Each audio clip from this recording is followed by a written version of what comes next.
आज की कहानी का शीर्षक है चंदन का बगीचा, एक प्रेरक प्रसंग।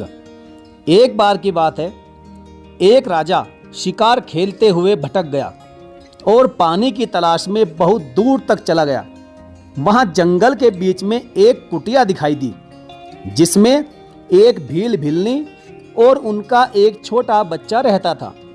राजा ने कहा कि भैया, हमें भूख लगी है, कुछ खाने पीने को हो तो थोड़ा हमें दे दो। भील ने कहा कि हमारे पास कुछ नहीं है।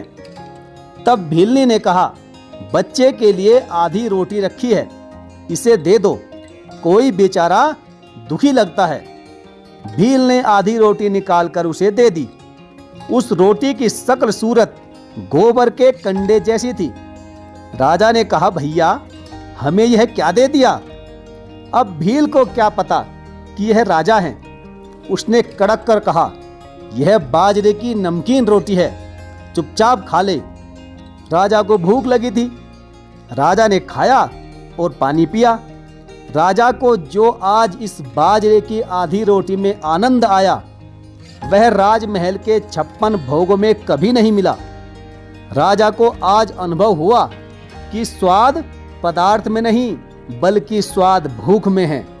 सुराही के ठंडे शीतल जल में जो स्वाद आज राजा को मिला, वह कभी भी राजमहल के सुगंधित केवड़े के जल में नहीं मिला।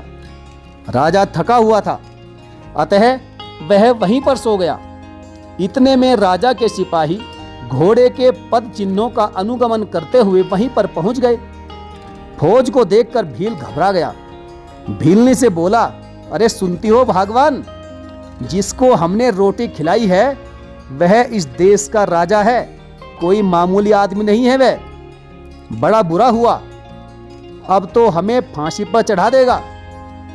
राजा की नींद खुली और वह घोड़े पर सवार होकर चला गया। राजधानी पहुंचने के बाद राजा ने 4 सिपाही भेजे और कहा कि उस भील को बुलाकर लाओ।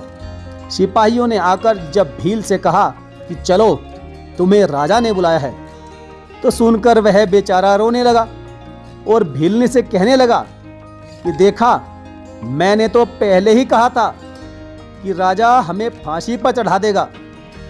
अब तुम यहीं रहना और बच्चे का पालन पोषण करना। भीलनी ने कहा कि मैं यहाँ रहकर क्या करूँगी, यहाँ भूखे मरने से अच्छा है हम तीनों चलते हैं।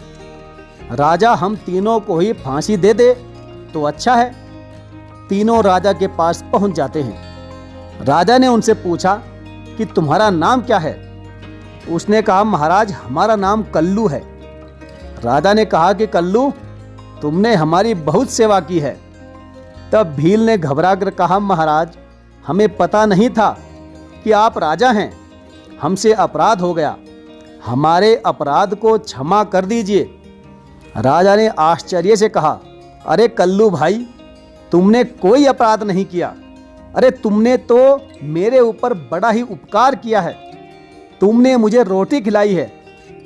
महाराज, मुझे पता है, महाराज, मुझे पता होता कि आप राजा हैं तो मैं आपको रोटी कभी नहीं देता। अरे भाई, हम तुम पर नाराज नहीं, प्रसन्न हैं, जो चाहो मांग लो। महाराज, मुझ पर दया करो, मुझे छोड़ दो, मेरे बच्चे का कोई सहारा नहीं है। अरे भाई, डरो मत, तुम गांव, धन, संपत्ति जो चाहे मांग लो, हम सब तुमको देंगे। कल्लू कहता है, महाराज, मुझे प्राण दान दे दो। अरे तुम्हारे प्राण कौन ले रहा है, इनाम मांगो, इनाम। कल्लू ने कहा, महाराज, मुझे छोड़ दो, यही हमारा इनाम है। राजा समझ गया कि यह कल्लू मूर्ख है। राजा ने एक चंदन का बगीचा उसे इनाम में दे दिया। उस बगीचे में एक कोठी भी थी, वह भी उसे दे दी। भील अपनी पत्नी और बच्चे के साथ उस कोठी में रहने लगा। कुछ वर्षों के बाद राजा उस भील को देखने के लिए उस बगीचे में गया। उसे देखकर बड़ा आश्चर्य हुआ। उस बगीचे से चंदन के पेड़ आधे से अधिक गायब हैं। कई जगह तो कोयले का ढेर पड़ा हुआ है। राजा ने उस भील को बुलाकर कहा, कहो कल्लू, कैसे हो? भील ने कहा, महाराज, मैं बहुत प्रसन्न हूँ, अच्छा, इतने प्रसन्न क्यों हो? तब भील ने कहा, महाराज, मैं वहां जंगल में बहुत दूर से लकड़ियां लाकर कोयला बनाता था, तब जाकर वह 4 आने में बिकता था। अरे यहाँ तो मुझे दूर नहीं जाना पड़ता, बस यहीं से पेड़ काट लेता हूँ और कोयले बना लेता हूँ, और यह मेरे कोयले भी 1 रुपए में बिक जाते हैं। राजा ने उसे चंदन की एक लकड़ी दी और कहा कि इसे बेच कर आओ। वह उसे लेकर गया और वह छोटी सी चंदन की लकड़ी 5 रुपए में बिकी।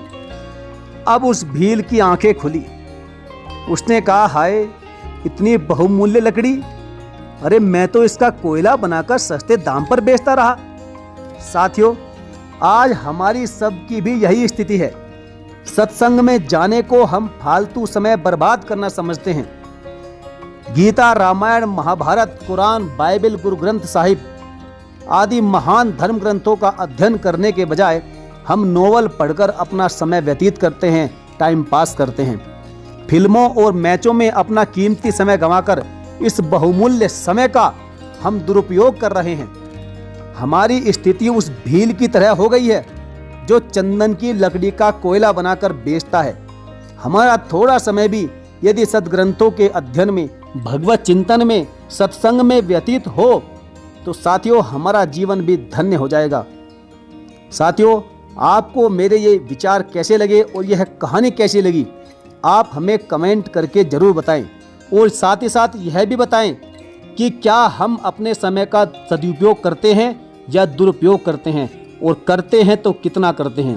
तो चलिए साथियों, मिलेंगे फिर और किसी बेहतरीन कहानी के साथ। तब तक के लिए धन्यवाद। जय हिंद।